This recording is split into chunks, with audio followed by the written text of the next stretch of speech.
Man, I was talking to a player in the comments, man. Appreciate y'all, everybody who's tuning in, man. It's a great time to be tuned into the Bacon Nammy to the Just As a News podcast, man.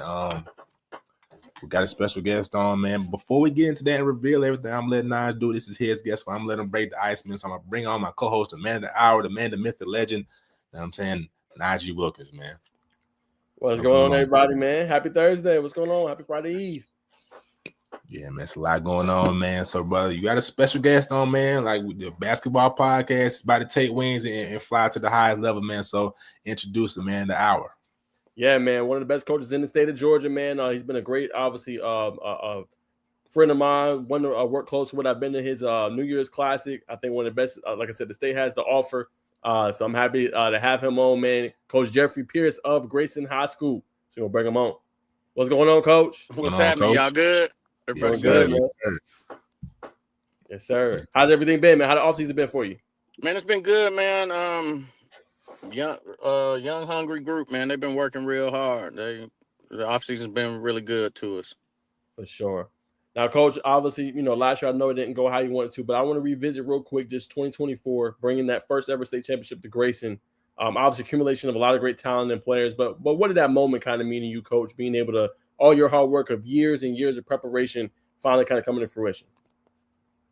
I mean, I'm not gonna lie, like it was good to be able to finally check that box or whatever, but I was just happy. I was really happy for the players, man. They really came together and sacrificed a bunch. A lot of individual accolades and glory or whatever for the common good, man. I was just really proud of how they were able to kind of do that. It's hard for teenagers to kind of see past the individual stuff, right? But they kind of figured out early on, like, if we win, everybody can eat. You know what I mean? So I was really happy for them and the community and things of that nature. My son, he had broken his leg, so he was in a full leg cast. He was sitting behind the bench. I was happy, to share that moment with him as well. 100%, Coach. And then obviously going to last year, what were some biggest things you think you learned as a head coach? Didn't necessarily hit the goal you wanted, but I think a team that matured down the stretch of the season, again, not necessarily the result you wanted, but what were some big things you learned as a coach that can help you going forward? Just to me personally, just to kind of like,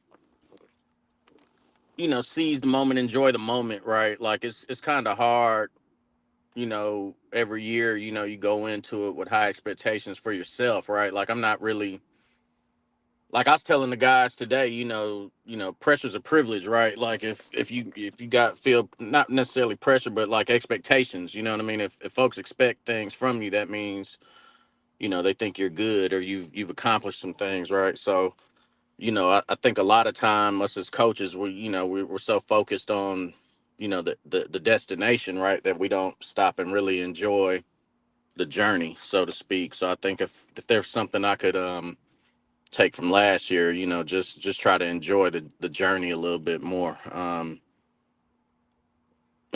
just appreciate the journey more for sure. Certainly. All right, Coach. Let's talk about the offseason. Obviously, if you did, Coach, let me know. But GBC, a lot of people don't know, is obviously very big. It's a group thing. You have to go out there and compete in front of college basketball coaches. So, how did that session go? And what were you most impressed with as we kind of hit that stretch of the season about to begin with that group and how they've matured from that process? Yeah, like I said, we've got a younger group. Like we got three seniors that we expect to play well for us, but got some younger guys. MJ Curry's only a junior.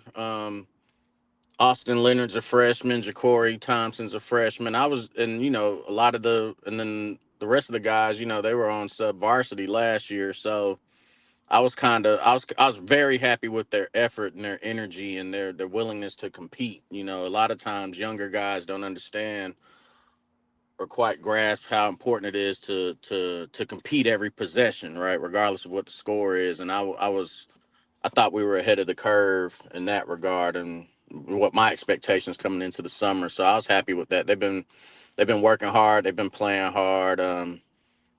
and they seem to get along really well from 1 to 14. So that stuff right there is organic. You can't really manufacture chemistry and camaraderie. So I was pleased with that for sure.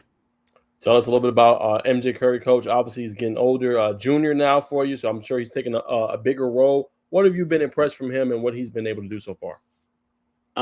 Just his leadership, man. He's doing a really good job, leading the group, growing into that role as a leader. And high expectations for himself. You can coach him hard, like I coach him really hard, but his he was, you can tell like he was raised by, his dad did a good job in regards to like he's always gonna make eye contact with you, regardless, like, because me, I'm really hard on these guys. I get to yelling sometimes, but he never folds up. He just takes the coaching and tries to apply it. And then I was surprised, well, not surprised, but I've been thoroughly impressed with his defense. I think like everybody knows he can score the ball and things of that nature. He's one of the best in the state at putting the ball in the basket. But I think he's going to be provided a platform, with our schedule and everything to kind of show, how elite of a defender he is, like on the ball, off the ball.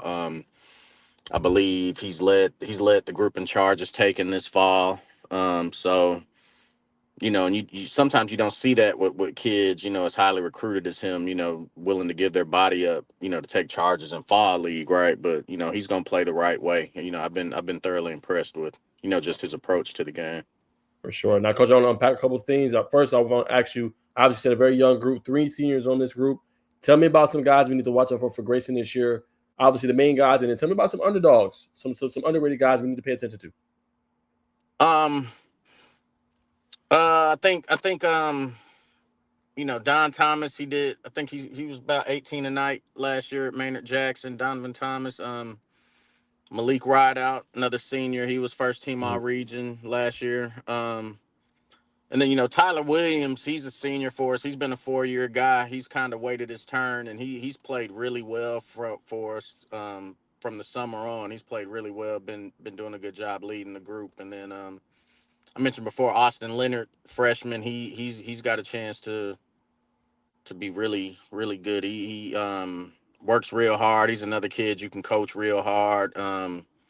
Rebounds the ball at an elite level as well. Usually from the perimeter spot with guys that young, they don't really understand how important like rebounding and all that other stuff is. But he's an elite rebounder on defensively and offensively. Um, and then I think Ja'Cory Thompson has a bright future as well, another freshman. So Okay, coach, gotcha. And then you talked about kind of the schedule. So you guys always usually play. Correct me if I'm wrong, coach, but a national schedule play the best of the best. So how does this year look? Tell me about some of the premier matchups and who are some of the teams you're going to play this year? um yeah, we're gonna be in Sean Williams on the radar event, the Jared Cook Classic, the Hawks Naismith Classic. We're going to Tennessee to play against Melissa High School. They got a top 20 kid named I believe his name's Austin. Really good player. Archbishop Carroll, we're gonna be in DC playing them MLK weekend.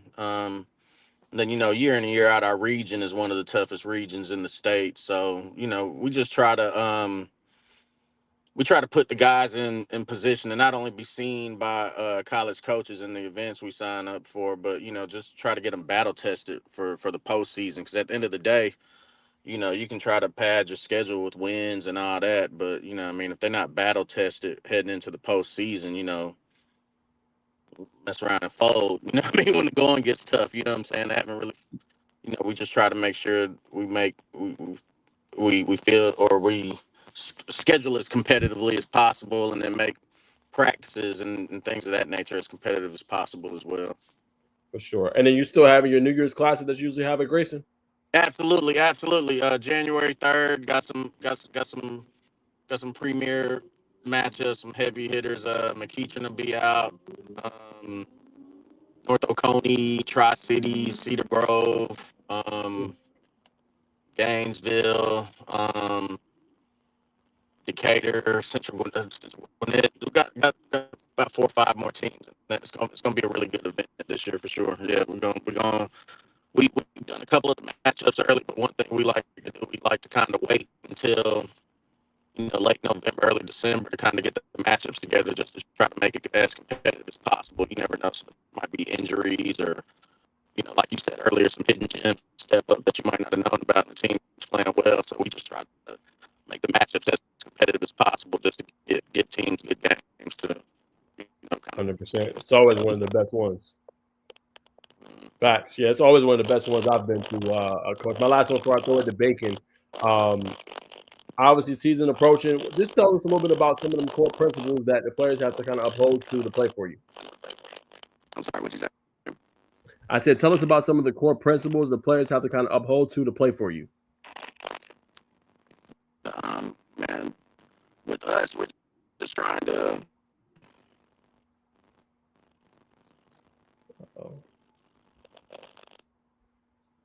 Can you hear him, Bacon? Hard to hear you, Coach. I think he's frozen. Bacon, I think you're muted. Good call, brother. Yeah. It was real choppy. It was real in and out. He's probably gonna come back in though.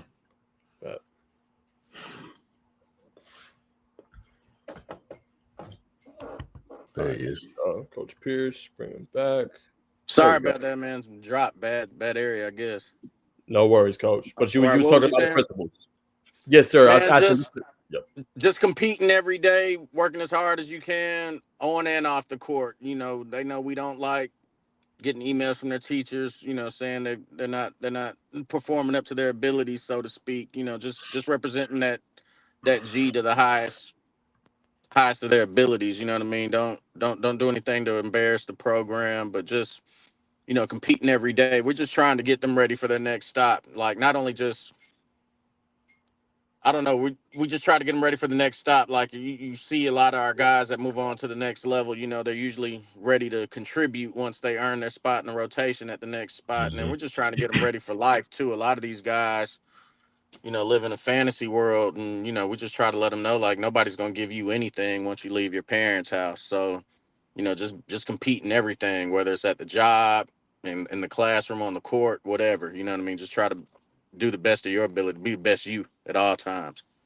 Go ahead, Bacon. Yeah, 100%, Coach. That's the harsh reality that you gotta lean on these kids. But for you, what I mean, it's like you get here recently, you're getting a new group every year. So how has that been in kind of shape and mold? Maybe the style of coaching to the players, or are you more, like you said, straightforward, like everybody's got to come in and fit my system? Yeah, like, schematically, you'll try to run your offense and defense tailored to your talent or whatever, right? But going hard every day and competing and doing your schoolwork and staying out of trouble, those are non-negotiables. I don't care. We don't care what the roster's makeup is, right? Like, those are non-negotiables. You know what I mean? If you're gonna play at Grayson, you're gonna have to compete and work hard every day and stay out of trouble and get your schoolwork done. Like, those are non-negotiables. And like I said, schematically, the last couple years we played a little fast, but we had a really good front court. We're gonna throw the ball inside the big boy, Amir. But now this year it's gonna be more guard centric. We're gonna get back to playing a little bit faster offensively and defensively. But like I said, those non-negotiables aren't ever gonna change. Not as long as I'm coaching. 100%. Where did you get those values? You know what I'm saying? That where you gonna we have to carry ourselves a certain way in order to play on this team. Did you get that from a prior coach? You know what I mean? Where did you get that from? Yeah, no, the coaches I played for, kind of had that approach. My first high school job, I worked for a guy, Billy Davis, at Meadow Creek, for about 6 years. Those were non-negotiables, because we can't, like, I can't say with a straight face, like, if a coach calls me and asks, because the days of coaches calling, asking about the statistics and all that, they don't care about that anymore. You know what I mean? They want to know what kind of kid they're getting. You know what I'm saying? Like, does the kid work hard? Is he a good teammate? How the people he hangs around? What are his parents like? You know what I mean? So, you know, so one of the reasons why, I mean, we hold them to such a high standard off the court is because, it's harder recently with the transfer portal to get kids recruited. So a lot of times coaches are looking for reasons not to recruit a high school kid. So we just try to make sure our kids, off the court stuff won't be a reason why you're not recruited. If you're not recruited, it's just because you're not good enough to play at that school. Nah, that's facts. Personally, what are you doing like to get? It's a wild, wild west. Like you just had two kids that just transferred out to prep school, but just how are you preparing yourself? You know what I'm saying, year after year, knowing that possibly I'm gonna have to retool and get this team back to the G standard. Um, like I said, man, the standard is the standard. So, Right. you know, all the movement and stuff, that's not really gonna change. Like that's usually like a trickle down effect because you're seeing it in college now. So I think it's good for the players to kind of experience it some at the high school level. You know what I mean, to get them ready for college. But my mindset is, um, we're gonna coach who's here. You know what I'm saying? We're gonna coach them hard. We're gonna get better. You know what I'm saying? And just get them ready for the next stop, like year in and year out. And then you kind of lean on the guys that have been in the program for a minute to kind of echo whatever sentiments the coach has about how things are supposed to go. Because I tell every group every year, like, yeah, I'm the head coach or whatever, but this is y'all's team, right? So we're gonna go as far as y'all want to take it, as far as y'all want to lead it. You know what I'm saying? Because if I got to lead the team, we're not gonna reach our goals. Absolutely. So, who would you say? I know you talked about Marcus kind of stepping into that leadership role, but who would you say outside of Marcus is becoming that player on that second coach on the court? Like I said, Tyler Williams, he's a senior, 4-year kid. He kind of knows the ins and outs of how we like to do things here at Grayson. So he's done a really good job, kind of leading by example for the younger guys and whatnot. And then, believe it or not, you know, Austin Leonard, he's leading by example every day. He's putting in work. But yeah, if I had to single somebody out, it'd definitely be Tyler Williams. Okay. Okay. So those three guys are carrying the load for you. Specifically, back to you, coach. Um, what is your? I know you talked about you changed up. You know, what I'm saying to fit your personnel, but what is if you could describe your coaching style in a couple words? What would you say? Um, Man, we just like I said, competition, man. We gonna compete every possession. Like you hate us or love us. When you play us, you're gonna have to play for 32 minutes for sure. Just challenging the kids every day to be mentally and physically tough.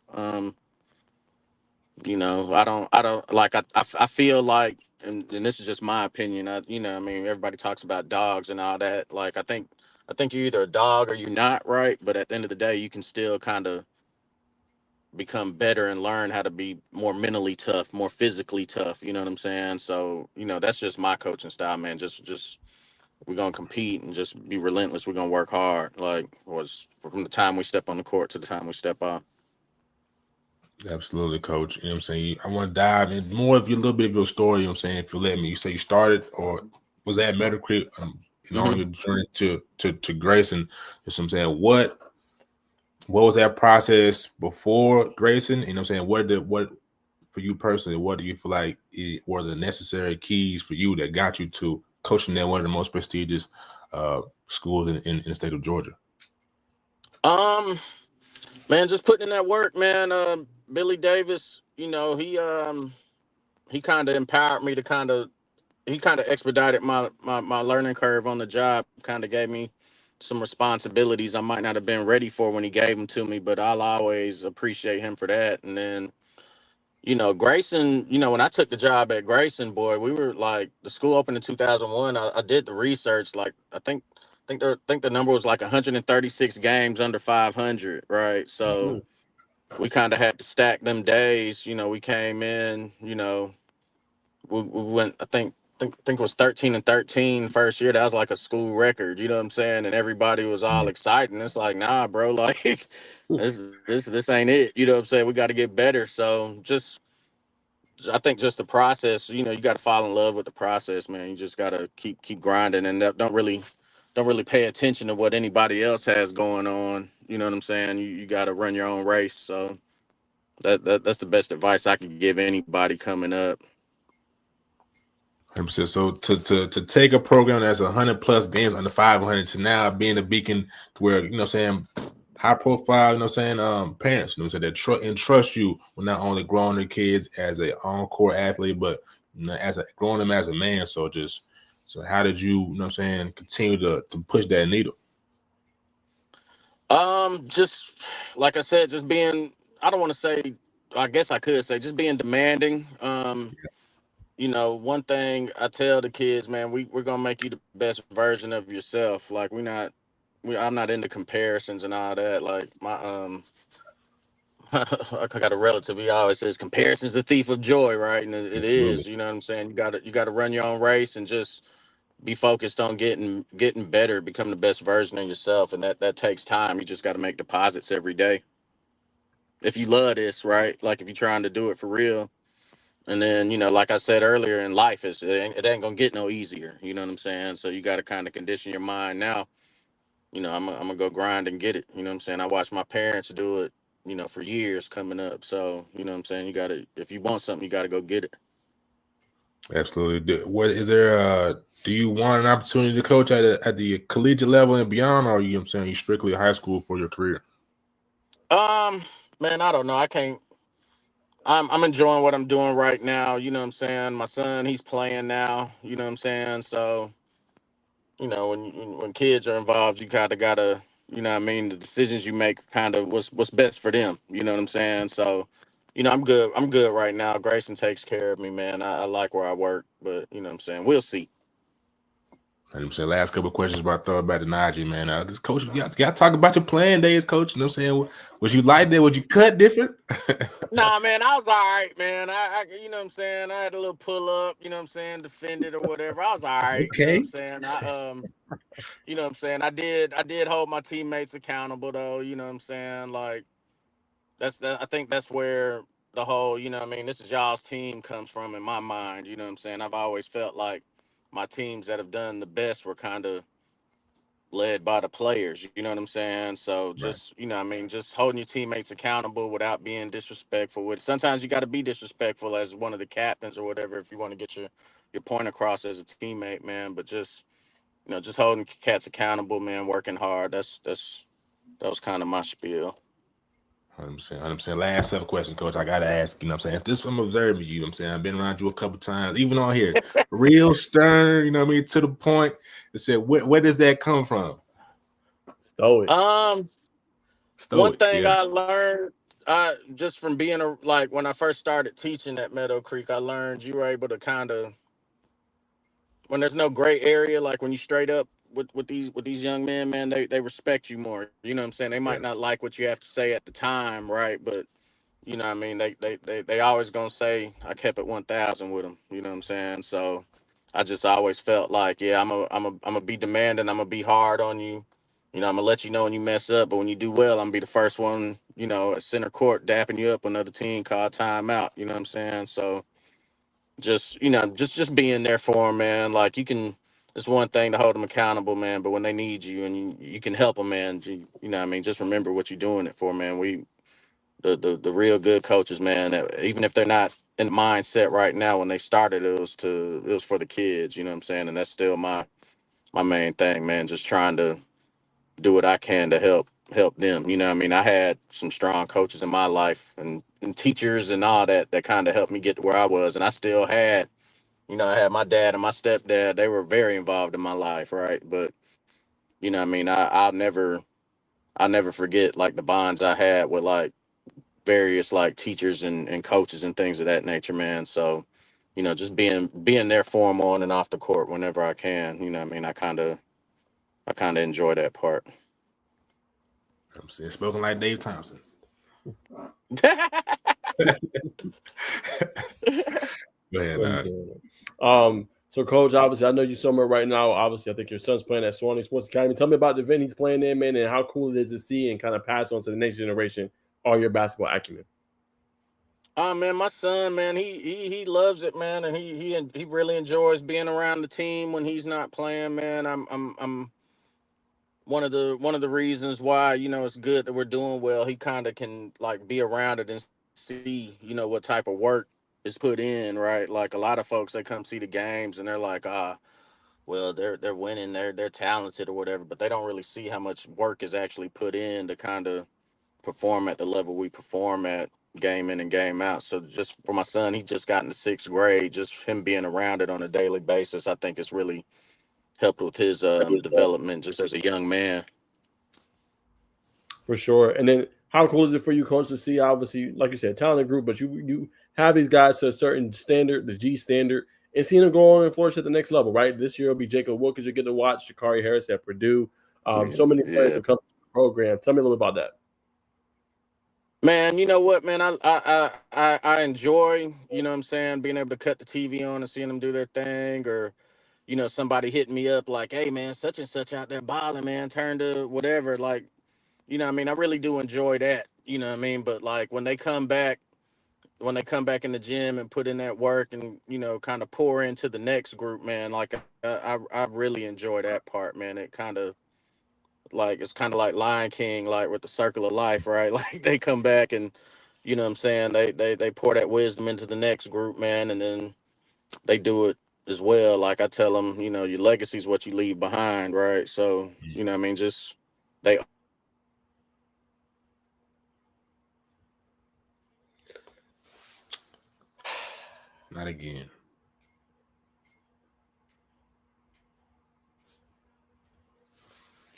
It's that connection, that Swanee, man. Swanee Sports Academy. Gotta love it. Swanee Sports Academy.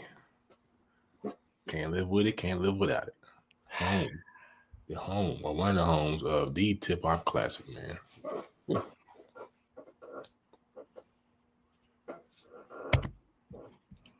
Let's see, but now we appreciate everybody. Appreciate Sam Klein's the second tapping in with his man G's up for sure. I think he is back.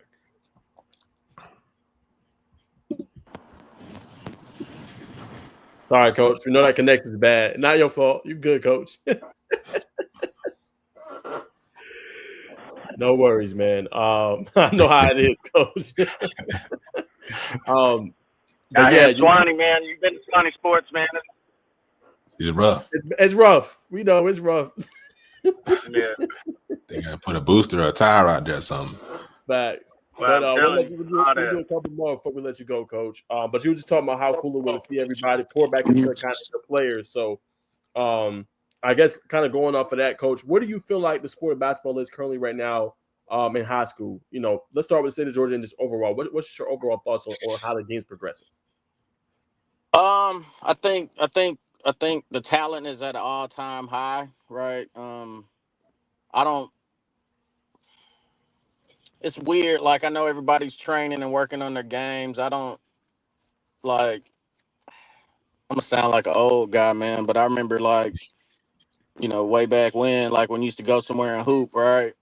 You mess around and lose, you gonna have to wait about an hour to get back on the court. Now so many places for them to play, like they develop bad habits, just running up and down and all that. Like I think the talent these days is at an all time high. The athleticism and all that. I just think I mean a lot of cats don't really know how to compete.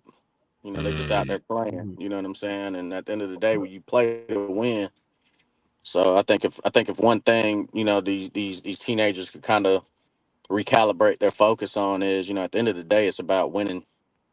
So do what you need to do to win the game. Like a lot of the cats, like you mentioned Jakari Harris earlier, he one of the reasons he was on the court so much for Purdue last year was because he was doing things outside of scoring the basketball, right? I think individual scoring can sometimes be one of the most inflated stats in basketball because I mean you shoot the ball enough times you're gonna score points, right? Like what else are you doing to influence winning? You know what I mean? I think some of the guys could kind of like try to get back to being focused on winning the game or whatever, but it's hard, like because if you get your numbers, you know what I'm saying, you might mess around and get an NIL deal and all that. You get enough clicks online, for your highlight plays and stuff like Right. that. But once you get to the next stop, I feel like, the elite programs in the state, like it's about winning, right? But like once you get to the next stop, it don't matter what school you're at. Like it's gonna be about winning, and they're gonna get you up out of there. If you don't mind me asking, Coach, I know you talk about just recalibrating the brains and the ability to compete. But as a coach, let's say nobody's on your team is like this, but let's say hypothetical. Somebody comes in very individualistic. They scored 15 points in their last stop, whatever. They come to you. They don't really care about the other part of the game. They just want to score. Like, how do you approach that as a coach?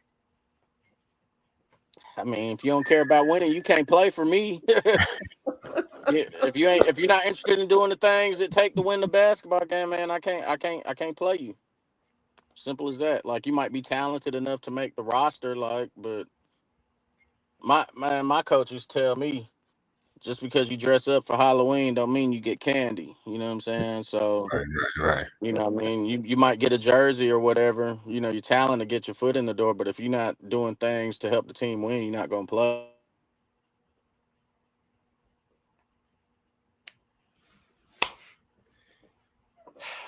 There it is again. Swanee Sports Academy. Gotta love it. Oh, man, we gonna let him ride though, because I don't want to mess up his flow, man. He did to see his son, so I don't want to mess up his flow. 100%. I understand that, man. We appreciate Coach Pierce coming on, man. Much respect, much love, man. Everybody knows about what the G does. Excited to see these guys this year, man. 100%. For sure. See if he clip back on. If he do, we just gonna give him his thanks. Any last words you gotta say and let him ride. All right. He messing him up. Hey, spoken like a seasoned journalist, brother. For sure. I think it just.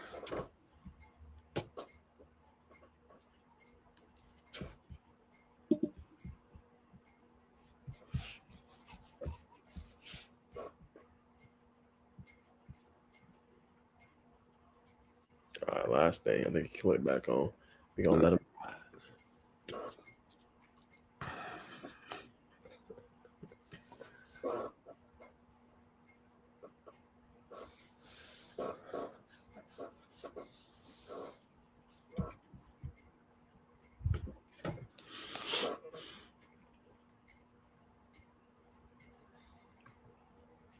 That's tough.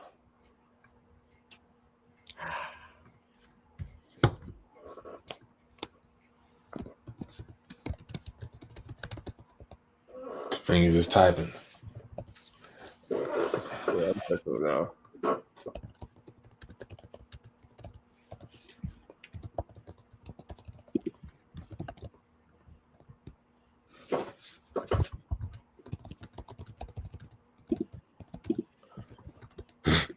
Excuse me.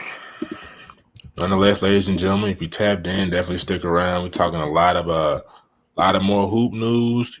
We're talking, Sandy Creek. Jabari Smith had his jersey retired, so we'll talk about that. Even on down to the NBA news, talking about, how we're feeling about the season, talking college basketball, the AP poll, talk 25. So stick around, man. So once we know that Coach G is either back to the arena or coming on to say his last words, we'll go from there.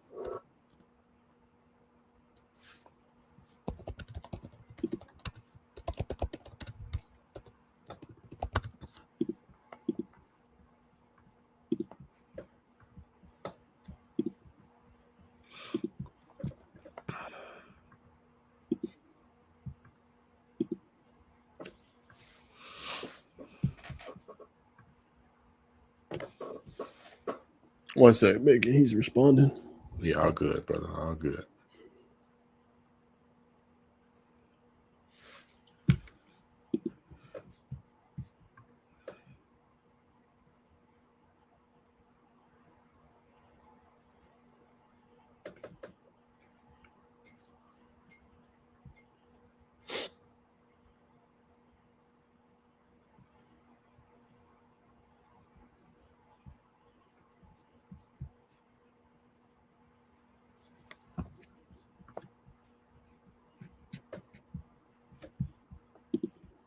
All right, good to go, Bacon.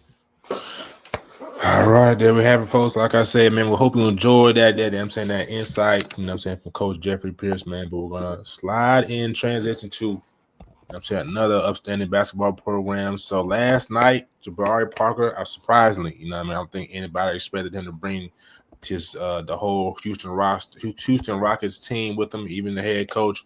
But as they retired his jersey last night at Sandy Creek, you see Coach Nickerson right there on the mic. He got a little emotional, the two. So that just shows what type of relationship the two had. And interesting enough, Coach Nickerson called Jabari Smith playing all 4 years at a high school place where he grew up at, a dying breed. So, brother, when you hear that about players, that being a dying breed of just players growing up in the system and graduating and coming back, I'm saying, where does your mind go? Yeah, I think it's a good point, Bacon. Sometimes you see players like they'll go graduate and then, they won't come back to the school or give back. I think you have a difference in Jabari Smith. And the crazy part is he's only been in the league for a couple of years, right? I think maybe 3 or 4 years so far, man. But, a guy that played really high basketball at Auburn, obviously before getting drafted by Houston, still trying to relish into a role now. But, I think it's rare. Like you said, we said a few podcasts ago, guys are going to prep school leagues, right? They're leaving, and I understand it. You want higher competition, but it kind of dilutes a little bit the high school game, right? But luckily, we got to see when we first started getting in Bacon, like the Stephon Castles, the Isaiah Colliers, the Ace Baileys the year after. We've seen those guys stay in the high school teams and continue to flourish and still play high quality basketball and not leave, right? But at the same time, I get the players doing it. But like you said, he is one of one because everyone is leaving. When you're talented, you're a 5-star. You're trying to play national hoops. But he was one of those guys that was highly rated that stayed there, played, obviously led them to wins and stuff like that, and had that team playing at a high level. So it speaks to the player he is, man. Obviously the magnificent talent he was, and one that's going to always be revered and remembered in Sandy Creek hoops. 100%. I believe Jabari is the first and only only basketball player to ever come through Sandy Creek's program to have his jersey retired. I'm sure there'll be 1 or 2 more that played in the same class to have their jersey retired. So, but if you want to watch the full video, obviously you can tap into OSC 247 on his YouTube page and exclusive production to get the behind the scenes action. But before we move in, man, I'm sure you've seen it, man. What do you think about him bringing in the whole Houston Rocket team to come watch his ceremony? I think that speaks to just, like I said, the person he is, man. Wanting to involve everybody and where it all started for him, and the kind of collective team effort. I'm saying, in the sense, visiting his small town where he became a name, right, where he was able to make it to the league. So that just shows the relationship he has with everybody, how much they mess with him, and like I said, it's just a family effort, a family type of feel and event when you can do that, and it speaks, like I said, it speaks to the character, person he is, and what he really stands for. And I think that's why he did that. And some of those same teammates got to see, okay, hey, he did it. Maybe my high school will do the same, I'm saying, well said, man. It's not about, how you play, like Coach Jeff said, man. It's about how you, grow and evolve as a man and affect, and affect people. That's what it takes, and that's what you're seeing there at Sandy Creek. But moving on, brother, as a writer for Tennessee, I would expect you, to have a little bit of an insight into Manny Green committing to Tennessee. So, brother, what do you have for myself and the people? Yeah, this was an interesting one. Kind of came down towards the stretch. Obviously, Tennessee's a program he likes. He feels like he can go and contribute early for them, and obviously make an impact. Top 4 obviously included them.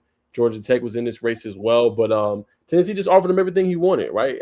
His family, what he stood for, and his goal, Manny Green, is to play at the next level. Not necessarily college. Obviously, he's going to play that, but he wants to make it to the league, and he feels like Tennessee is one of those programs that best fits him and allows him in order to do so. And I can't disagree with them. They've always had great guard play. He fits the build, the physicality, the ability to put the ball on the floor, score, defend at a high level of a Tennessee program. And he's another highly sought after prospect. No, he's not a native mint, but he's a guy that NBA scouts, I think, will salivate over once they see, what he can do with the ball in his hands, how good he can be, and things like that. So he's a special talent. And I think Tennessee really hit a home run, obviously, in landing him. Nah, definitely. I'm not even gonna say an underrated guard, man. Obviously 4-star. We've seen Manny play multiple times. One of the smoothest players you'll see. Get into the hezzy pull ups, got some post moves. You know what I mean? Can score out of the face up game. But just a great overall player. Just a dog in my opinion. Obviously playing on both ends of the court. So we appreciate that insight, brother. As we transition also from Ellenwood, man, from sometimes for the east side of Atlanta, you know what I mean? That comes with his own personality, man. So I'm sure he'll do wonders in Rick Barnes' system in Rocky Top. All right. So I wanted to touch on this topic with Coach Pierce, but we didn't get around to it. But nonetheless, man, an assistant coach of Wheeler, Coach Shepard had this to say about some players, moving on from Georgia to prep schools. He said, newsflash. He said, I see why prep schools, like our kids, we develop, they buy in, and then prep schools come calling after the heavy lifting is done. Newsflash, I promise y'all, not better at development. You have less rules, more funding. We really get busy on 375 Holt Road. Have fun, Colb and Kev. So, brother, what's your thoughts about this quote from Coach Shep? Coach Shep is right. I don't disagree with anything he said. I mean that's the reality of what we live in right now with high school sports, especially when it comes to hoops and everything like that. Like we live in a world where these guys have to develop, right? These guys have to play at a high level, and they're going through the mud, right? Like Coach Shep said, they're having to train these guys to get to a certain level. Right now, Coben Landrew has always been good, right? Obviously, he's taking that next step. We know he's committed to UConn, but he was not the player that he is today that he was a few years ago or even last year. He's developed a lot. And like he said, what prep schools will see, oh, that's a 4-star prospect. Oh, that guy looks very polished. Let's go get him. He can help us sell tickets. We have more funding. We can bring him in, and he could be a instant contributor for us, and he's going to help us on the national scene, right? So he's right. They're not necessarily doing development. What they're offering him, however, though, is a platform, right? Not saying high schools don't have that, but that's what these kids are getting. They're getting a platform to showcase your skill set nationally pretty much every day, right? And that's similar to what OTE is as well, right? You're getting a national platform where you can be on TV, be on Amazon Prime, showcase your talent, and there's NBA players or scouts or there's college scouts always coming in to be able to see you, and you can get the best fit possible for your journey. So he's 1,000% right. That is what's happening right now. Same with Kevin Savage. He's always been a good player, but it's taking that next step forward. He talked about this summer, obviously wanting to work on the defensive side of the ball, and we've seen that with some of his ability defensively, getting steals late in the game, hitting down, knockdown shots on the AAU circuit. So he's 100% right. They're getting the players from the top programs, and they're stealing them away, paying them money. And if you're a player, I get it. Why would I not want to go to a program where I could be on the national scene, elevate my brand even more, and continue to do that? So part of it is, like he said, the prolific schools are not prolific. The prep schools having that money to fund them. And part of it also, too, is the player wanting to be more on the scene and be seen as well. So it's two dynamics you're really working with when you break it all down, unfortunately. And sometimes they feel like the high school programs can't really offer them everything they want or they're looking for, which, it goes back to, you gotta be able to put these guys on a platform, which is why we go back to, like, we see more streaming. We talked about Coach Gibbons. You see SUV TV, right? You see different platforms, which is why I think our state, Georgia, has to do a better job of, putting these guys on that platform consistently, because they got all the tools. You got GPB, what I'm saying? You got Peachtree, so the top matchup should at least, as a bare minimum, be on TV. So these kids have a platform where they can be seen, right? I think if you can offer more of that in these states at these high schools, I don't think you will see them leave as much. And saying back to your point real quick, Bacon, as I wrap up, the videographer piece of it as well, right? The behind the scenes look that you can see, having somebody go with the team, because then they can get that grits, that grind, right? Everybody sees the glamour of it all, but don't see the grits and the grind and all the work you have to put in to get to that level. You hire a videographer, he can show what it's like every day going through the mud and different things like that can elevate the high school program and what they mean. Why do you see Grayson so good and they can usually keep their players? Why you see Wheeler so good and they can keep their players? Is because they have people that elevate them. They have a social media presence. They're known programs, but they do right by the athletes. Yeah, that's facts. I know we talked about this on previous pods multiple times.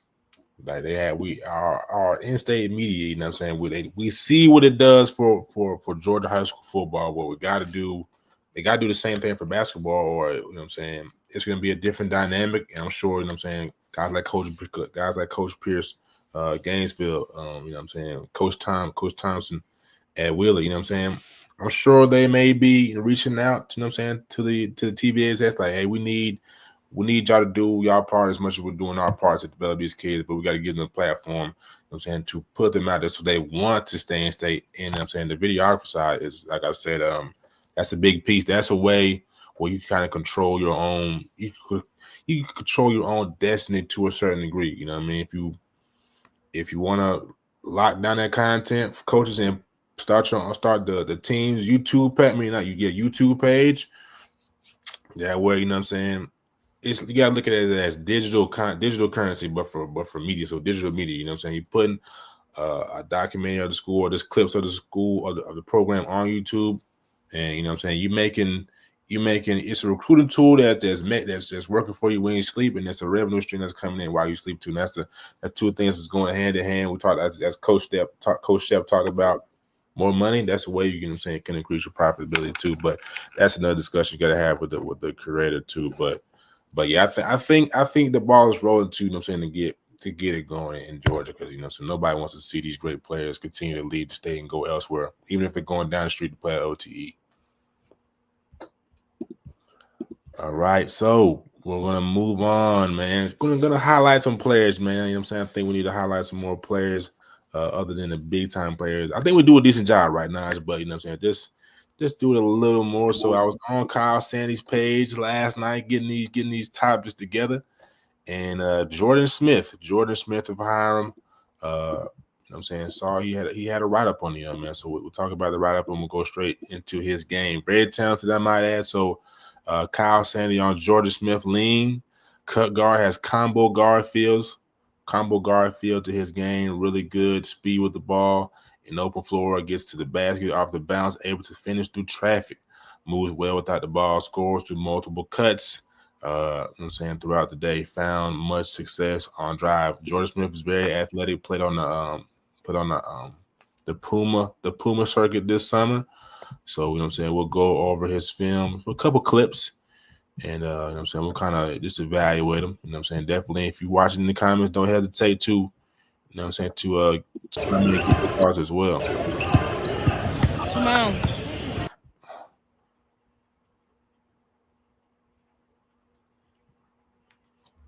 I believe Jordan's in the corner right here. So you'll just notice, man, just a very quick twitch.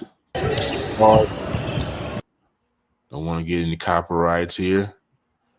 Just very smooth, very quick, obviously strong. So when it goes to the contact, shouldn't bother him. Nice right-handed floater right there. So I'm seeing just a very skilled guard, as you see, still underrated. You know what I mean? I think he's going to have a big season this year, and he's a 2026 guard. So we'll see where his recruiting takes off. So I think it'll do wonders. But what do you think about Jordan Smith's game? Yeah, just off the quick clips, like just ability to create his own shot. Obviously, being comfortable in the offense, put the ball on the floor so far. Looks like he can shoot that corner shot as well and be able to spot up too. So just being able to score in a plethora of ways, I would say. I'm saying we'll do a couple more. This one is from Commerce, Georgia. Taylor Clark is a young lady. Where did she play at last year? Where she play at?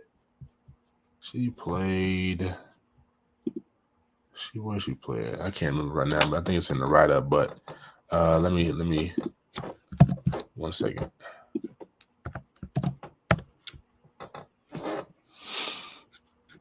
So like I said, Taylor Clark, 5'8" guard. Very skilled, can shoot it. Back home, like I said, from Lakeview Academy. You know what I'm saying? Back home at Commerce. She's an impact maker. She will be an impact maker and an all-state candidate right away. I watched her grow yearly as she's been a regular at showcase camps in this area. Southpaw, left-handed, has been an elite defender since her freshman season. She picked up full court and has an uncanny ability to move her feet and anticipate where the ball handler is going. And I see her take the ball out of multiple players during this run. So we'll tap in and see what she's got. The steal right there, you know what I mean? Just has natural instincts in playing both sides of the court. Again, there, man. You know what I'm saying? You don't catch too many that just takes the ball right out of the offense, right out of the guard's hands like that. So that definitely caught my attention here against Etowah. Again, here just a defensive menace. Another steal. Let's see if we can get some offense going. That's her previous high school here, Lakeview. We'll run a couple more clips.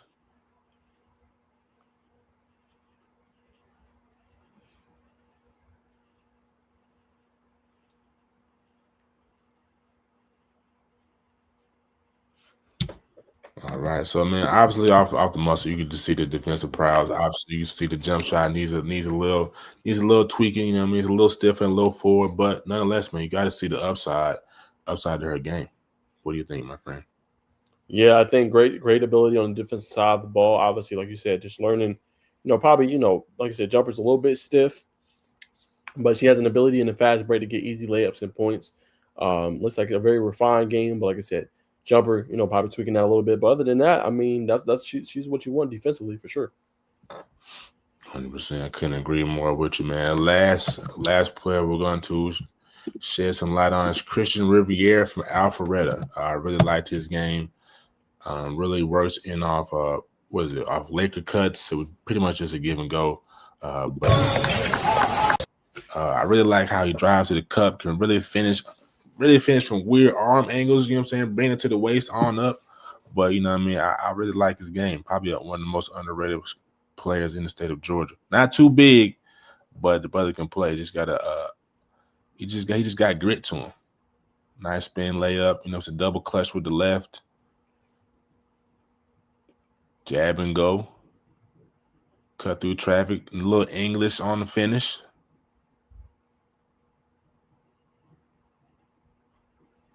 Again, this is that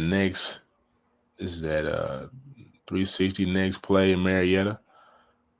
The home that School Henderson built.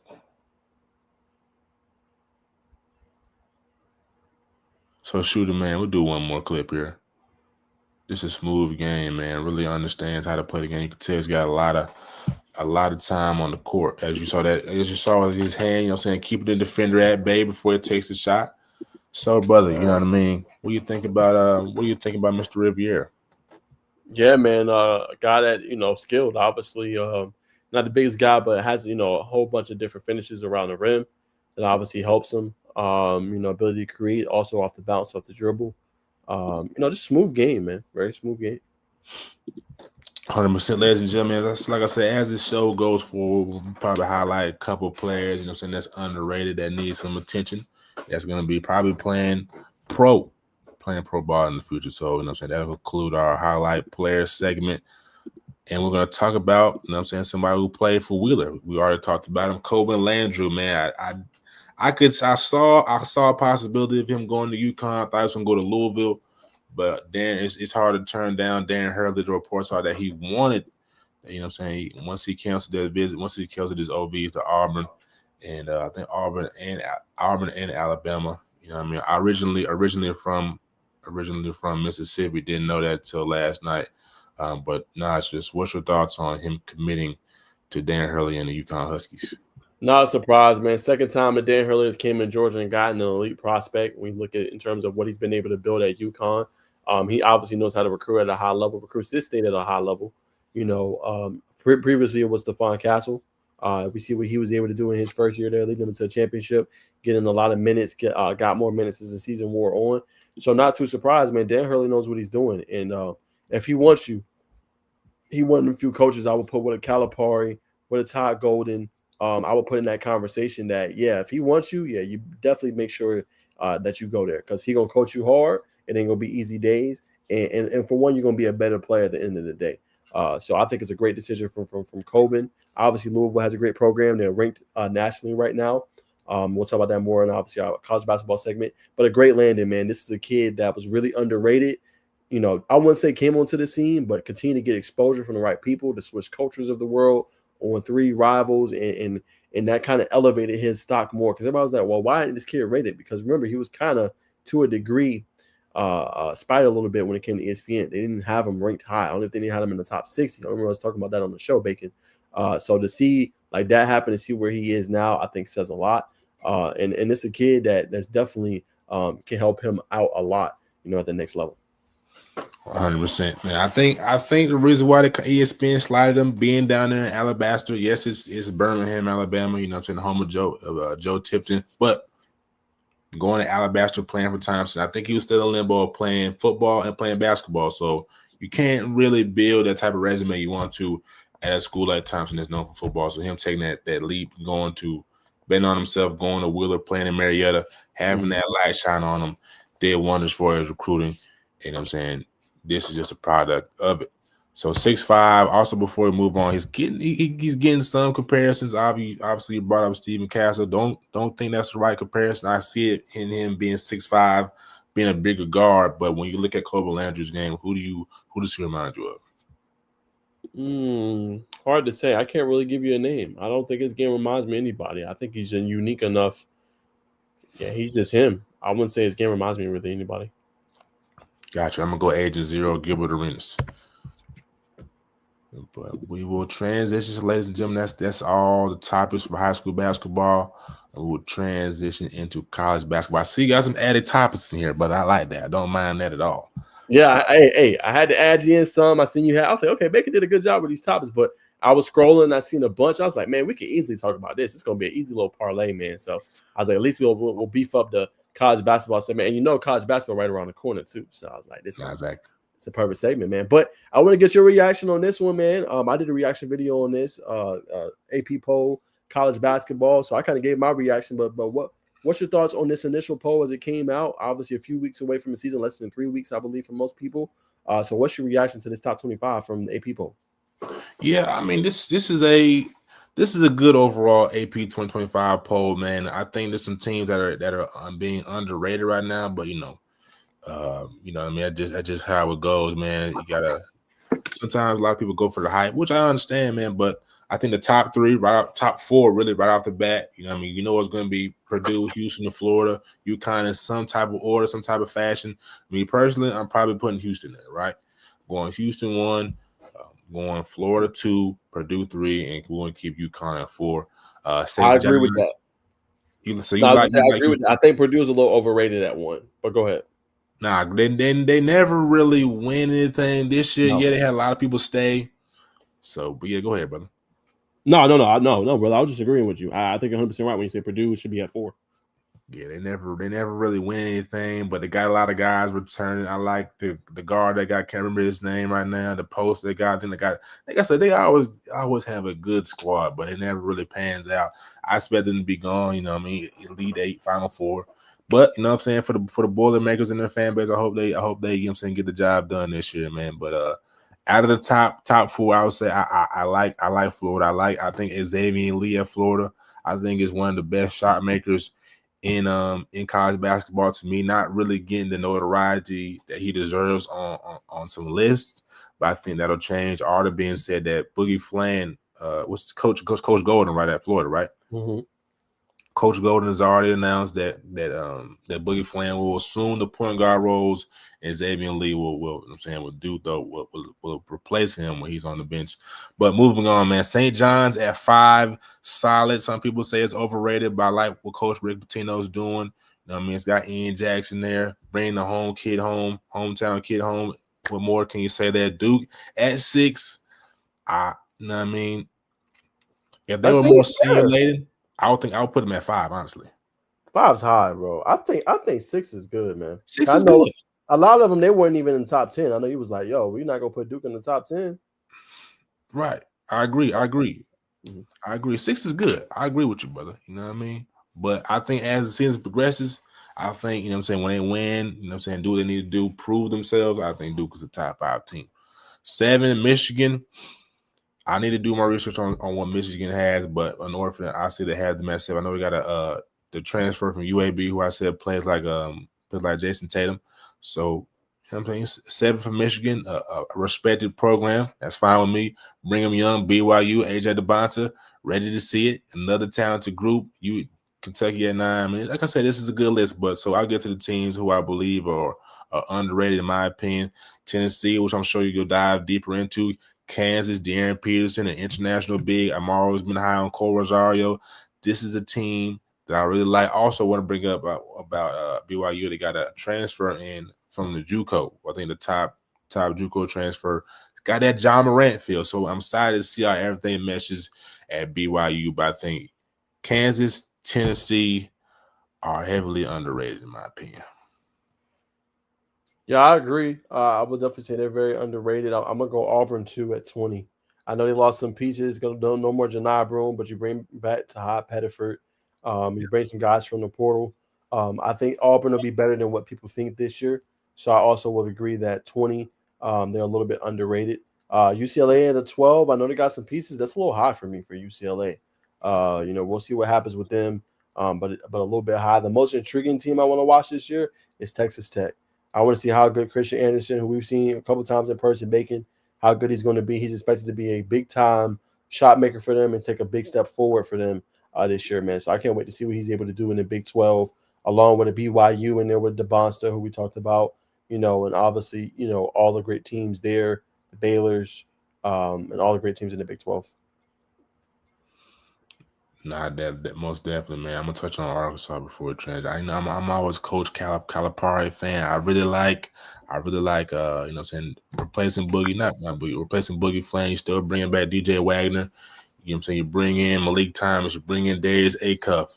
I'm excited to see how Coach Calipari meshes all this together. An interesting quote today, it's per Bleacher Report. He said he plans on sending, I think, another 25, 30 players to the NBA, changing their lives. But he said when the time comes where he can no longer build a relationship with his players and is more transactional, will be the time he steps away. And you can't blame Coach Calipari for that, I should say.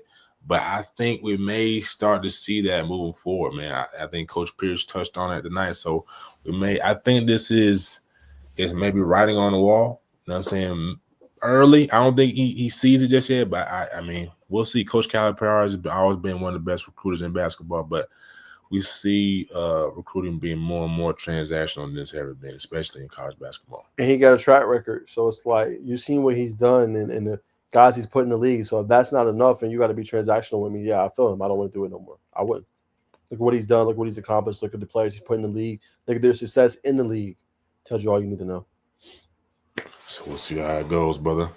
We'll see how it goes. It's unfortunate, but it's the harsh reality. And you know what I'm saying? Kudos to the younger coaches out here that's, you know what I'm saying? Like, I'm not going to say Dan Hurley. I think he's proven himself. But to a degree, recruiting for certain coaches, even high-profile coaches, is becoming transactional to a certain degree because you got to take care of these players in certain ways.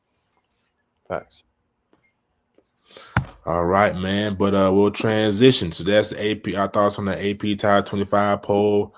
Interesting enough, man. When I saw this was crazy, man. The NCAA is condoning, and I would say this twice. The NCAA is condoning student athletes to sports bet. Unless I read this wrong, but I read it. I read it multiple times. So let me see. NCAA, this is per Bleacher Report. Obviously, I'm sure I'll see the logo. NCAA Division I leadership has adopted a proposal to allow student athletes and athlete department members to bet on professional sports.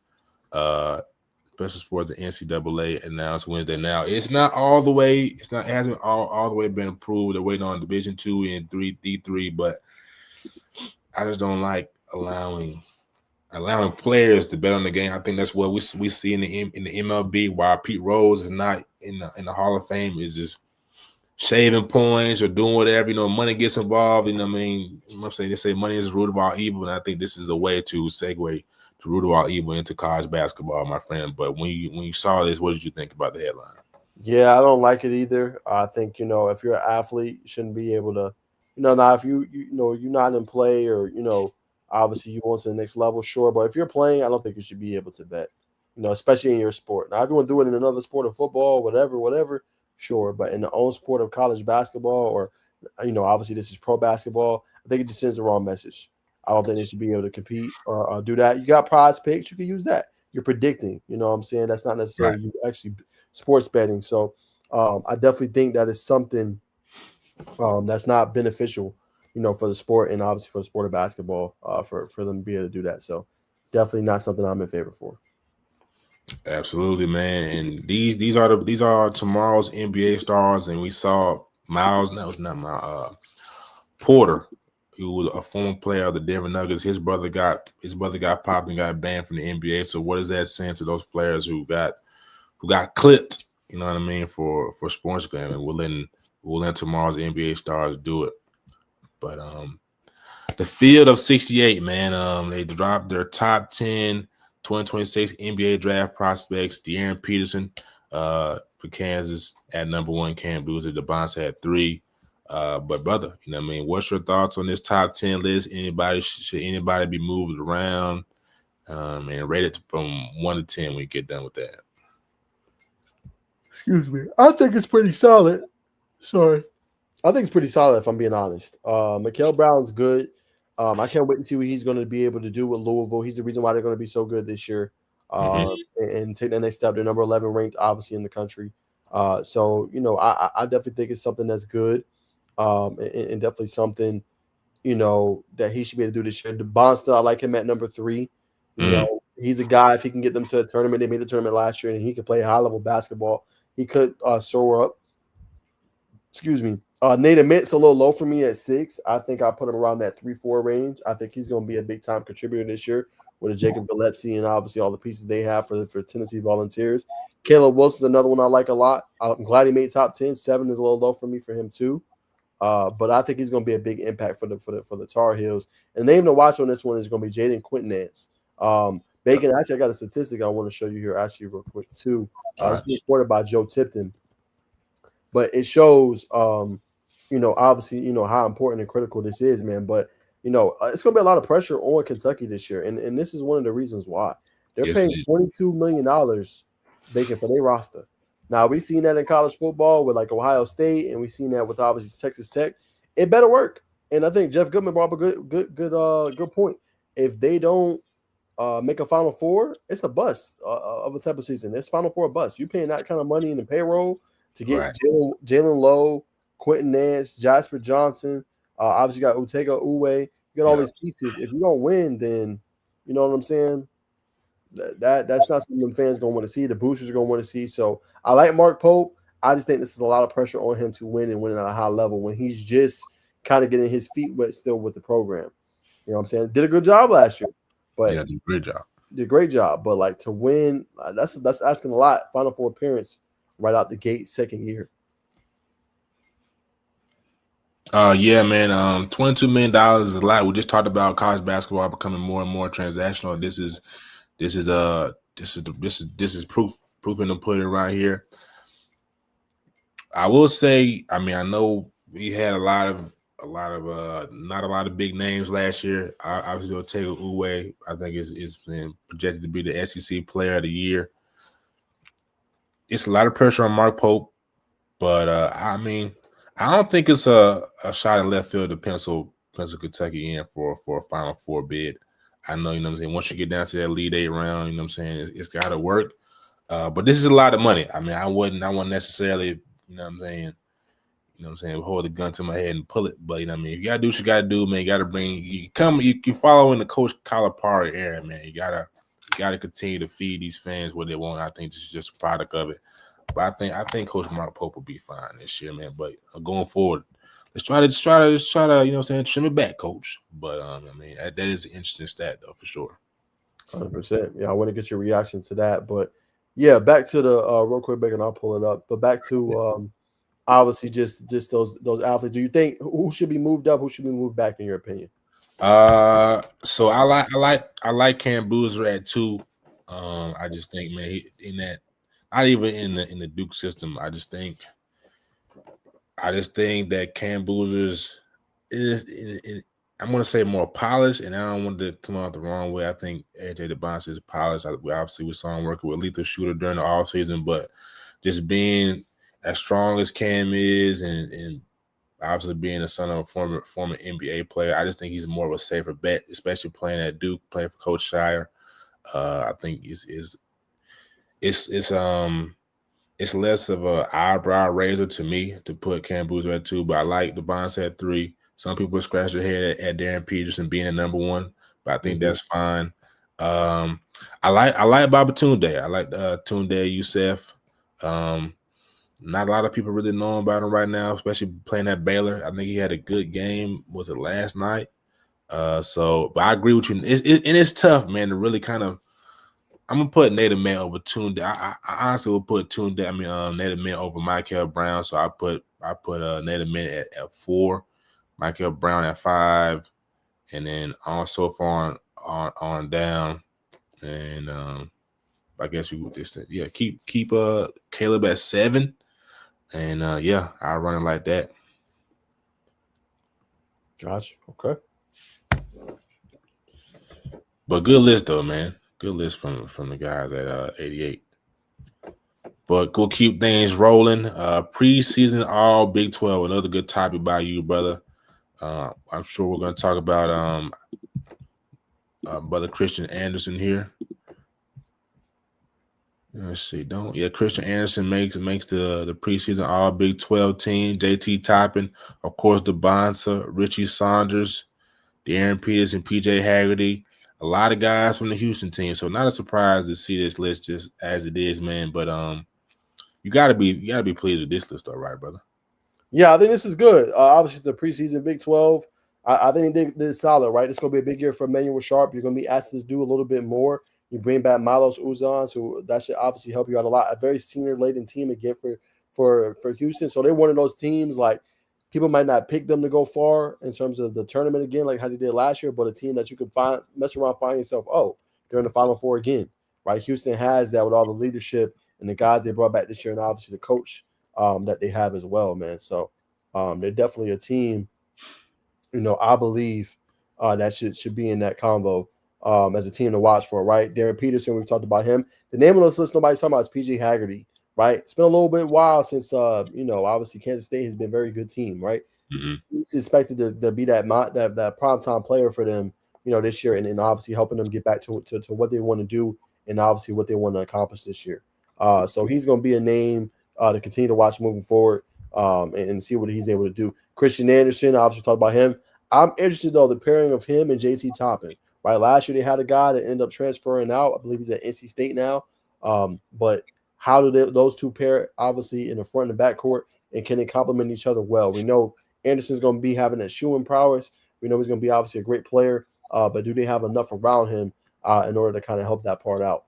So he's going to be one for sure I'm watching for, but overall solid list.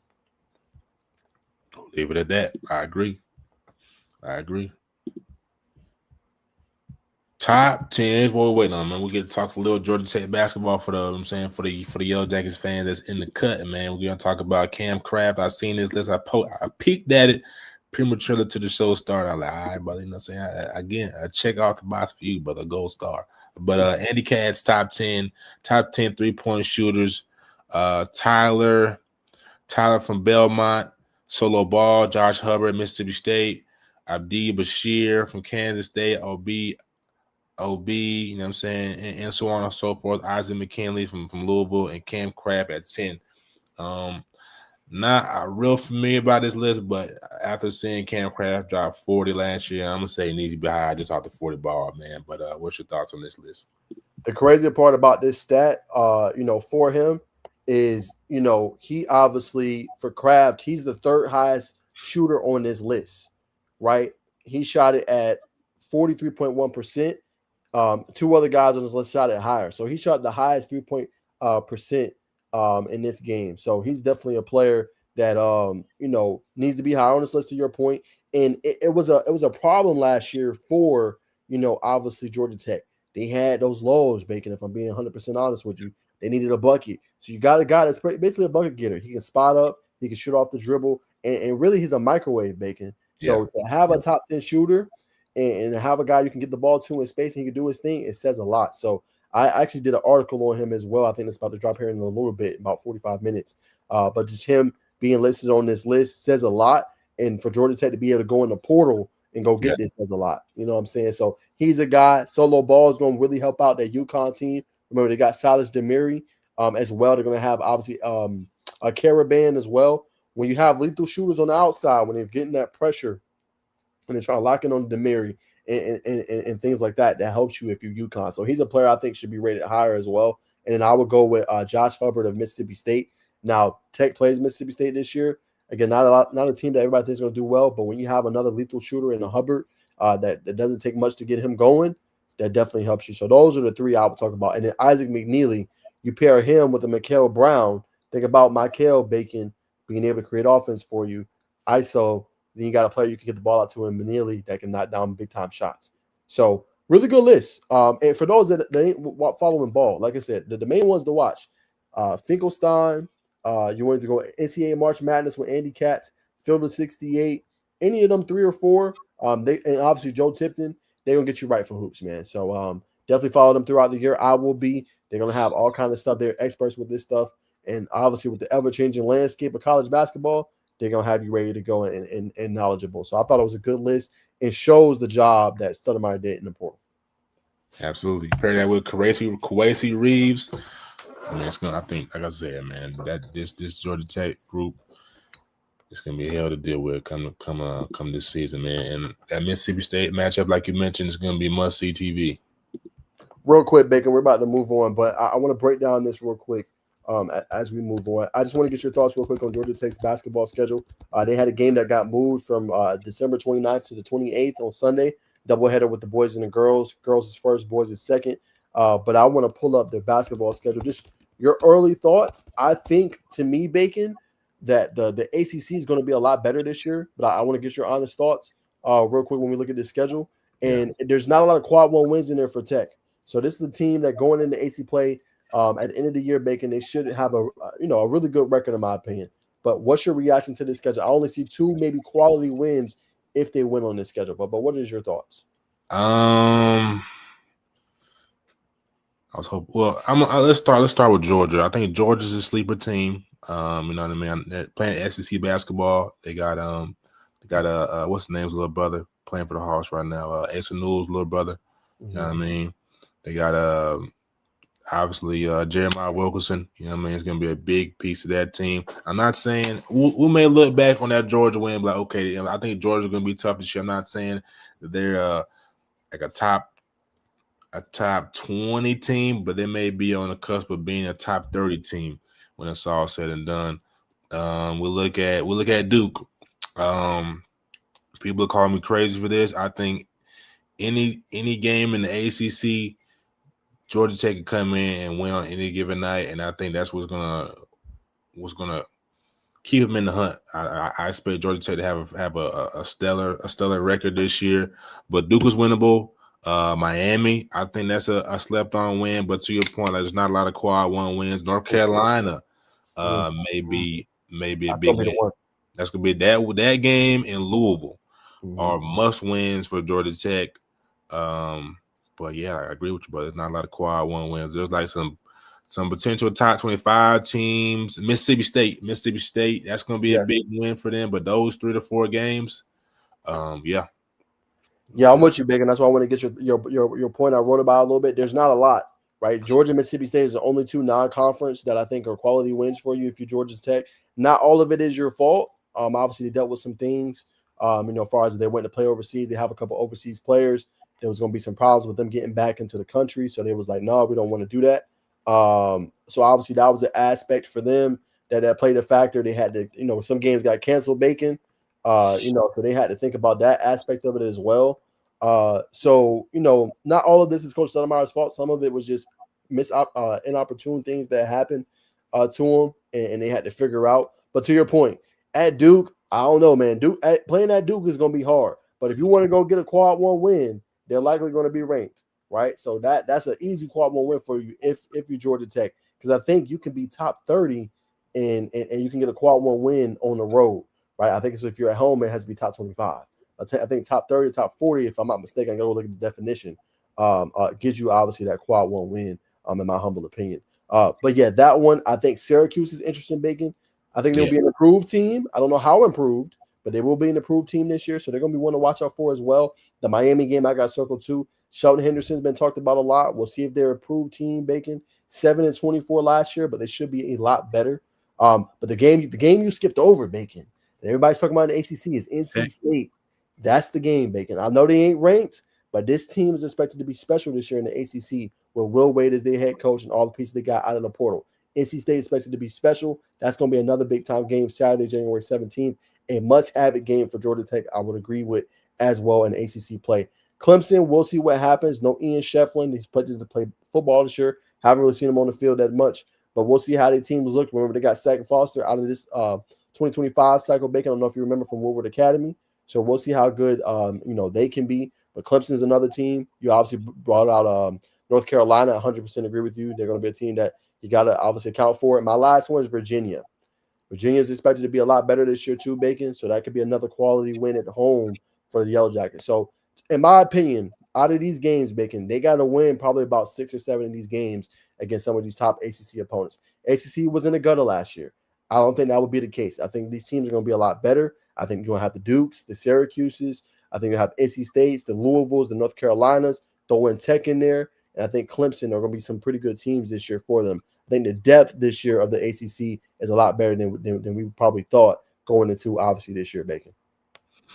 100%. So, like you said, I mean, the ACC will be like a little brother to the always, but at least right now, it will be the little brother to the SEC in terms of the competition that they'll be running through. And when things come to fruition, and we'll look back on however many games Tech wins, they're going to be a shoe-in to make the playoff. I mean, not make the playoff, but make the tournament and potentially win two games in the NCAA tournament. And once you get in the Sweet 16, anything can happen. Facts. Hold on, I'm counting 8 games.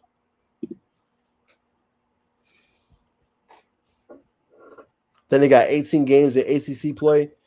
I say Bacon, they definitely got to – Bacon, they're going to have to probably win, I say 11 or 12, man, if they want a shot and pick up a couple in the ACC tournament. Yeah, I agree with you. Yeah, I think they got to – it's going to be tough to beat Duke in the ACC tournament, as I said on my video on YouTube. It's going to be tough to beat Duke late in the season. It's best to get a midway through the season, or midway through the season. Once Duke gets that ball roll out, this team they got too much talent. But like I said, I'm not going to rule out Georgia Tech against any ACC team any given night. They gave them a run for their money last year, though. Remember that first half? They didn't pull away until who they put in the game? Isaiah Evans, right? Yeah. They hung tight. And remember, I mean, you make the argument, Bacon. I mean, probably it's hard to say if this team is more talented than last year's team. That's probably one of the more talented teams Duke has had in a while. Cooper Flag and obviously Con Canoopel, like that team was good, Bacon. Right. And to be able to do that against a lot of pro level players, Malawatch this year that's going to be a contributor for the Suns, says a lot, man. So, and that was a far inferior talented team with Georgia Tech, right? So, but good point though. I agree. Good point. Last year's team was real gritty. This year's team is talent wise, they can really kill you in so many different ways, man. Like you said, Cam Craft, Quasi Reeves, you know what I mean? Dongo. The big side by the Dongo, I think is a first team all ACC this year. No question, especially with the guys who can give them space. So I mean, like I said, we'll keep everybody tuned in and tapped in to what's going on in the flats for sure. And the ACC period to all your ACC needs. You can tap into the Just As News podcast on Thursdays at 8:00. Yes, sir. And during the season, we're gonna try to supply y'all as much as we can. So bear with us. The only reason why we say that, like, Bacon might have a game he has to cover. I might have a game on the flats that I got to cover. So we're gonna try to figure out a way to get that going. Sometimes you might see Bacon solo, and you might see me on the call, or you might see me on here solo and Bacon on the call. But we're gonna try to supply y'all. And sometimes we might have to move the times up or back to supply y'all with the sizzling news. But we plan to have it right all basketball season long. Right, we gotta find a little emojis so the folks can flood the chat, man. But it's this one, man. The little drip emoji, man. Oh, we already got one on. No. Either you do the fire emoji, you can do the drip emoji. Sizzling, you're hot, or you do bacon emoji. Do that too. Okay. Bacon, you know what I'm saying? You do that too. Okay. Like that, I co-sign that, brother. So, moving on from the college basketball news, man. I would have done more topics. I thought we would have had Coach Pierce on for a little bit longer. So, like I said, big shout out to you, brother, for extending those and giving us some more topics to pick from, man. But we're gonna start the NBA. All the NBA talk with LeBron, man. Found out last night I was watching them play the Mavericks, and LeBron's not gonna be back until November, man. And I think I don't remember him having an injury that he was dealing with, but I just think LeBron, year 20, whatever, he's earned it to take some time off, and they're not really gonna need him to start the season, especially when you got Luka Doncic coming in shape. Gabe Vincent last night 5 for 5 from 3. Those people will be like, how consistent will he be? But I think the Lakers will be just fine until mid-November. Yeah, I agree, man. I think if you're the Lakers, man, you want to see what your team looks like without LeBron, right? This is likely his last year. If he plays another year, sure, it might not be in a Laker uniform. Yeah. Yes, it's things that he's out, but this is year 21, right? He shouldn't be your biggest contributor. Yes, he should be contributing to you and helping you out. The man is in his 21st season, about to be 40-something, 41 years old. Like, you need other pieces to step up. You need to see what Luka can do with this group. Okay, hey, when LeBron's gone next year or that following year, whatever it may be, what pieces are we going to get to surround Luka with what he needs to compete for a chip, right? Mm-hmm. That should be the conversation. So how does Marcus Smart look, right? Good acquisition for you, contributor, defender, former defensive player of the year, good player, right? DeAndre Ayton, we'll see what happens. So inconsistent up and down, but you needed more bigs, right? Obviously Gabe Vincent up and down all the time. Austin Reeves, has he taken another step of his game forward? A lot of questions about the Lakers, outside of LeBron that we want to see. We know what Luka going to be, right? Luka said he didn't say. He showed with his body transformation that he took this year seriously, right? Which is what we wanted to see, right? But if he don't get that certain call, is he going to be, BITCH in the refs, or he going to go play? You know what I'm saying? That's all we want to see with Luka. And can you buy in enough defensively? You ain't got to be an all defensive player. But if a guy goes past you, can you get back into the play and make a stop? Right? We know what you're gonna give us offensively. We know that. But can this team be relevant without LeBron in the lineup is the question. And you get in a good 3-4 weeks to find that out, which is what I love. So I think this is good for the Lakers long term. See what you got, see how your team look, see how you can perform, and then you'll be good moving forward. 100%. I couldn't agree more, brother. You know what I mean? I really think this Laker team can threaten for a championship this year. You know what I mean? And another acquisition, DeAndre Ayton. But again, man, I'm not expecting too much from Luka on defense. I'm expecting them just to slide and glide. Slide. That's it. That's all we need. And that's the thing, Bacon. Just buy in. Like everybody talks about, the player I always like to bring up is Steph Curry. Curry will never be a defender ever in his career. Go look at the 2022 run. He bought in though, right? And he improved. He got his body bigger, and he would get isolated, and he would stay in front of the defenders. That's not hard to do. That is, hey, you go ask any basketball coach, any basketball player, what is defense? They always say, Bacon. What do you always say defense is? So, it's all effort, 100% effort. Thank you, bro. That's it. That's all we asking for. You ain't got to be the world beating defense. Give us some effort, bro. That's it. That's it, man. Slide and glide, Luka. And you know what I'm saying? We got some chicken for you. Or we got a brewski. You know you like those, but we'll digress. Anyway, so to my question, brother, do you think the Lakers team is a legit contender for a championship this year? Too early to say, man. Too early. I gotta see what Golden State looks like. They're gonna play them opening night. Obviously, Bacon will probably talk about that a little bit. Last little 30 minutes. I gotta think Golden State. I gotta think what Houston's gonna look like with KD. Pelicans is another team I got my eye on with Zion Williamson. Looks a lot fresher. Not saying they're gonna be world beaters, but a team that you got to keep your eye on. Obviously, I talked about OKC. They're gonna be a team. Spurs is another team for me. I got my eye on Wembanyama. I think they're gonna be a team that you have to watch out for moving forward. So it's hard to say. I got to see what they look like without LeBron early on. After about 3-4 weeks, I can tell you. Right now, I can't say. Yeah, it might look better without LeBron. I do. Moving on, Russell Westbrook. Sorry, I did not mean to say that. I did not mean to say that. Blame Skip Bayless. Russell Westbrook. You wrong, bro. You wrong. You wrong, bro. You wrong. He gets picked up by the Sacramento Kings. Well, I don't know why it took so late for Russell to get picked up, man. But what was your thoughts on the late offseason acquisition for the Kings?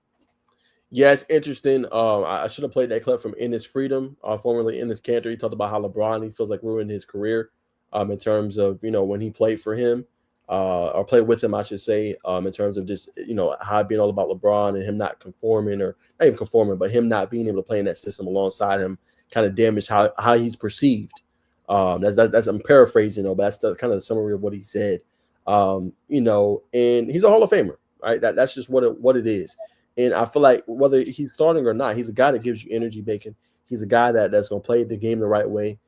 Yes, he can sometimes take bad shots and not have the best shot selection. But one thing with him, you're going to never question his effort and his ability to contribute. He's always going to be able to do that. So I think it did take way too long for him to get picked up. At least the Kings gave him an opportunity. He's on the latter stage of his career. I said with him, just enjoy the ride at this point, right? Enjoy the ride. Try to stay on the West Coast as much as you can. Talked about playing with obviously the Nuggets and the Clippers and how much he enjoyed it because he was there. He can go see his kids' games and he could be involved and stuff like that, even through the heart of the NBA season. So at least he's still staying on the West Coast. Sacramento's not that far from obviously where he's at, and he can see his kids. So good opportunity. I don't know how good the Kings will be this year. I know they got Zach LaVine, him. They had the Montes Sabonis.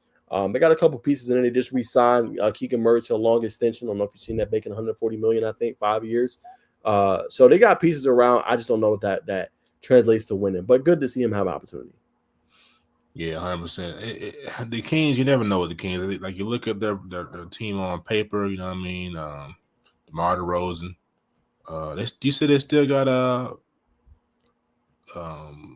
what's his name? You just said from the player of the Bulls, play with the Bulls. They still got Zach LaVine, DeMar DeRozan, Daquan Plowder for the Hawks fans who remember him bursting onto the scene last year. Isaiah Stevens, you know what I'm saying? Dennis Schroeder, Keegan Murray, you know what I mean? So they got some guys, man, that can play, man. But you know what I'm saying? When you look at teams guys that left, you look at a Tyrese Halliburton who played for the Kings. Like when you look back on it, the Kings had a really good roster, but I'm not sure for whatever reason why they can never put it together out there in Sacramento. But like to your point, man, if I'm Russ, I just come in and do my thing if I'm Russell Westbrook, and just continue to do what I do, man. And hopefully it all comes together for the Kings. They got a roster that really can compete and contend for, I say, a top 10 spot minimum. And so I'm gonna wish them the best, man. It just usually when you think about sending players to just when teams are offloading talent because they can't no longer pay you think about the Sacramento Kings. But I hope they can get it together, man. But you can't let go of good talent, though, man. I'll put it there for them. You let go of good coach Mike Brown. I know he didn't have that one season. That got to the playoffs, right? Y'all got close to knocking off the Warriors. Yeah, so it's like you was in that combo. You wasn't relevant to them.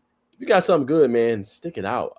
Now, if it's repeated, it's 2-3 years consistently, now you're back to just nothing. See, it sounds like it's an ownership problem. They don't really believe. They may not be basketball owners, right? That's what it sounds like to me. And shout out, I know this is the King topic, but shout out to the Washington Wizards. That owner seems to be taking the game a lot serious. You bring in Marvin Bagley. You know what I mean? You bring in, what's his name? Played at Texas last year. I can't remember his name, but as I've said on the show before, the Washington Wizards should be a much improved team and maybe a playoff team in the weak East. But I want to go back to college basketball real quick because we didn't talk about Tyran Stokes. It seems like his recruitment is going to come to an end. It's around the corner. Doesn't want it per the 68 the 68. I can't remember the actual name of the other company that was just bought out by all three allied rivals. Field of 68. Field of 68. Yes, sir. Appreciate that. They said his recruitment is about to come to an end. I mean, just kind of fine-tuning things, see how it's going to go. Kentucky has been labeled as the premier front runner. You know what I mean? Coach Mark Pope throwing down that bag right now. But Kansas is a team that I wanted, you know what I'm saying, to obviously talk about. You know what I'm saying? They're making a late strong push into Tyran Stokes recruitment, man. As we see, they've already got Darren Peterson, you know what I'm saying, a multitude of other players. So that's going to be interesting to see. So I wanted to get your thoughts on Kansas making a late push for Tyran Stokes. Yeah, man. A shout out to Coach Bill Self. Never out of a race, man. He's one of those few, like, we don't talk about it enough, but he's an elite recruiter, especially in the Big 12 and what the Jayhawks have meant. So he's a player, a coach that he's always in any race, especially when it comes down to that top 5. So I think he sees the talent, know that he's a guy that can contribute to him from day one, and feels like he can coach him up to a level where, he can get Kansas back to that mountaintop. And he probably could be one of those players for him. So, we'll have to battle Louisville, Kentucky, and everything like that. But, Kansas is another program. They've shown you a pedigree, a track record of getting guys into the league. So, it's going to be interesting to see what they do, how much they offer, or like what they can offer him to make him come. But definitely a decision I think will go probably, easily into November before he makes a decision, man. But, Stokes is one of the best, man. And, for Kentucky, it'd be massive for them. 100%. I'm gonna say I don't care how much money Kansas offers them. I'm sure it won't be too much more, too much less than what they're gonna throw at him at Kentucky. But I think he's gonna go to Kentucky simply off the reason I think he's tired of being 1A, 1B. Like if he goes to Kansas, he's gonna have to share that limelight with Darren Peterson. He gone next year. Not staying. Oh, good call. Good call. This ain't college football, bro. He gone. That's true. That's a good point. That's a good bring by you. So to that being said, man, he can go anywhere he wants to go, man. That's a great point by you, man. Kind of in my soliloquy there. Yeah, we'll see where it goes, man. We'll see where it goes. It's at that point, it's all up in the air, man. Definitely want to bring that point up for the fans. I'm like, man, they didn't talk about Tyran Stokes. He's about to end this recruitment coming up. We got you. Sit back, relax, and enjoy the ride, brother. But I think you got some more NBA topics you wanted to bring up, brother. No, I think for the most part that was it. There's not really too much going on. I mean, really just opening day, really for real. Let me find the schedule for that. We can talk about that a little bit since that's next week. But it opens up October 21st. Yeah. Let's see. Update for the Hawks. We're losing right now in 108-98 to the Rockets, but it's preseason. So we're not gonna look too deep into it, but I will give some score updates. Chris Tapp's 40 games this year, maximum. He's got 23 points, 8 for 14 from the field, 6 for 8 from the free throw line, 1 for 3 from 3, double tonight, 23 and 10. Zachary Research had 24 points. Where's Trae Young? Nikhil Walker-Alexander's got 17. Trey's got 12, 10, and ironically 7 rebounds. So that's the update on the Hawks. Let's see if I can bring in one more NBA headline here. I wanted to get your opinion. So you think the Pelicans? Before you forget the Pelicans, you think Zion's going to play a full year this year? I think he will. The reason I say that is because, like I said, for me, it's when I see you take the weight room seriously, when I see you actually buy in, when I see you, you actually care about how your body looks and you make that transformation. That's why I think Luka's going to be better this year too, because these guys willingly took, their body seriously in the offseason, cut weight, did what they needed to do. And I think humbly, I think it's showing. When you have that, I definitely think, that helps you moving forward. So I think Zion, Luka are going to have some big years because they took the offseason training seriously. And they're guys that they believe they can take that next step in their career. So humbly, yes, I would definitely say so. I hope so. For Zion, man. I think he's one of the best NBA talents that we haven't seen to come and put his full gamut of skills on display because he hadn't been able to play. I'm not sure, but past maybe 10, 15 games it feels like. So I'm hoping because I'm saying we all want to see great basketball, man. And maybe they'll attract some of the people from just watching highlights, watching the full games like we used to do, man. But all right, well, brother's got some. Yes, sir. Yeah, I tried, man. They won't load it for the sites for whatever reason, so I only can pull this up. But this opening night. So just what matchup are you excited for? Just your opening thoughts. Obviously, this is the start of the NBC. They're opening night. I think the main thing for ESPN will be the Christmas games. I believe MLK Day. I believe that's the main stuff, and also NBA Finals for ESPN. But NBC is back, so maybe that'll bring some more excitement and insight into it. Because we know back in the day with Jordan and everything, NBC was heavily involved. So maybe that brings more with them being back into the frame. 100%. It's gonna be interesting to see how they use Jordan on NBC, man. If they're gonna bring him in all the time or just bring him in special occasions, which I think is best just to keep the Jordan mystique I'm saying circulating. But I'm excited for all of them, man, to be honest with you. I think this is gonna be the most exciting basketball season we've had in a while. I like the Rockets probably game one. I mean, yeah, game one against OKC. You know what I mean? OKC, they're coming in with, we're getting our range. I know Shea and Coach are going to have them locked in for the game, but I mean, I just think right now at this point in the season, I think the Rockets are going to be a little bit more hungry than Oklahoma City. You know, just because they're still. This is going to put them back in that celebratory mode. I'm sure Shea probably already had that switch turn, but for everybody else, but I like the Rockets at the 7:30 time. Lakers, Warriors. I'm gonna go Golden State, man. Golden State's very hungry. Jimmy Butler, you know what I'm saying? Draymond, they've been whipping butt and dominoes out here. You know what I'm saying? They lock this right now, and you know what I'm saying we got Draymond and Jimmy Butler close.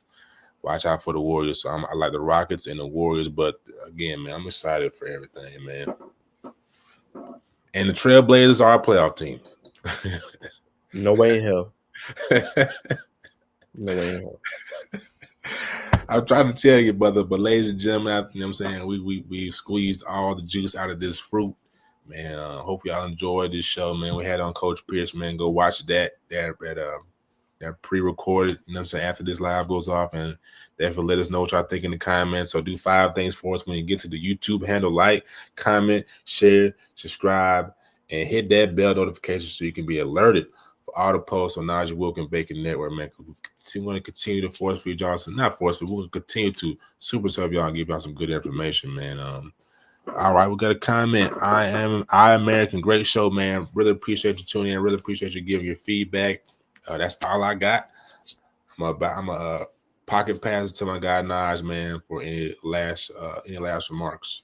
Yeah, I American brother, we appreciate you tuning in. Obviously on the YouTube, man. Much love, brother. Like I said, like, comment, subscribe, share it with a friend, man. Tell us some topics you want to see on the show. We pretty much basketball wise, we hit everything practically. You know, women's basketball, college basketball, high school, and also we hit NBA, man. So we hit a little bit of everything.